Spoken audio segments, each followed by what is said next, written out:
आपको जानना चाहिए कि आज जज साहब का आखिरी दिन था, रिटायरमेंट था।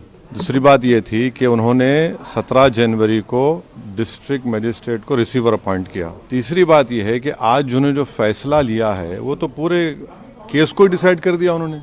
अरे आपने एक तो कितने 93 के बाद से अब तक वो खुद कह रहे हैं कि वहां पर कुछ नहीं हो रहा था। अब मस्जिद के तहखाने को आप दे रहे हैं तो फिर आपने तो पूरा केस ही डिसाइड कर दिया। भाई कितने साल हो गए, 93 से आप 30 साल हो गए। हाँ, उसमें मूर्तियां कहाँ हैं कि कैसे मालूम उनको? तो ये प्लेसेस ऑफ वर्शिप एक्ट का वायलेशन है।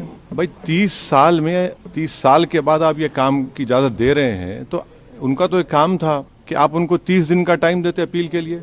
आप कहते हैं कि 7 दिन में पूरा निकाल दो, ग्रिल्स निकाल दो और आप इजाजत दे दिए। तो ये सरासर गलत फैसला है। और आखिरी बात यह है कि नरेंद्र मोदी की सरकार जब तक अपनी खामोशी को तोड़ेगी नहीं और साफ तौर पे कहेगी नहीं कि हम प्लेसेस ऑफ वर्शिप एक्ट के ऊपर स्टैंड बाय करते हैं, ये पूरे तनाज़े चलते रहेंगे। और मैं फिर से कह रहा हूं कि जब बाबरी मस्जिद का टाइटल सूट का जजमेंट आया था, मैंने जिस एप्रीहेंशन का इजहार किया था कि वो फैसला यकीनन सुप्रीम कोर्ट हमारा आखिरी कोर्ट, हम इज्जत करते हैं, मगर फेद की बुनियाद पर आने से ये तमाम चीज़ें खुल रही हैं।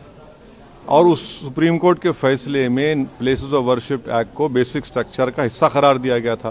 तो फिर ये लोअर कोर्ट सुन क्यों नहीं रहे हैं और केंद्र सरकार क्यों नहीं बोल रही है? अब देखना यह है कि अब इंतजामिया कमेटी शायद इलाहाबाद हाई कोर्ट में अब इस जजमेंट गलत फैसले का अपील करेगी।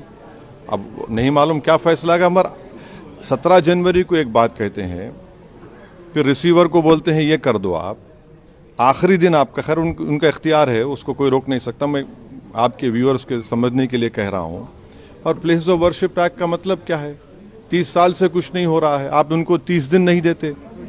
ये चीजें हैं सर। झारखंड में जो ईडी कार्रवाई हो रही है उस पर क्या? नहीं अब अभी उस सर, मेरा सवाल इससे जुड़ा हुआ है। हिंदू पक्ष के जो लॉयर है विष्णु शंकर जैन, उन्होंने ये कहा है कि हमारी बड़ी जीत है, आने वाले समय में अयोध्या जैसा ही जब आगे बहस होगी तो उसको लेकर अयोध्या जैसा ही परिणाम आएगा।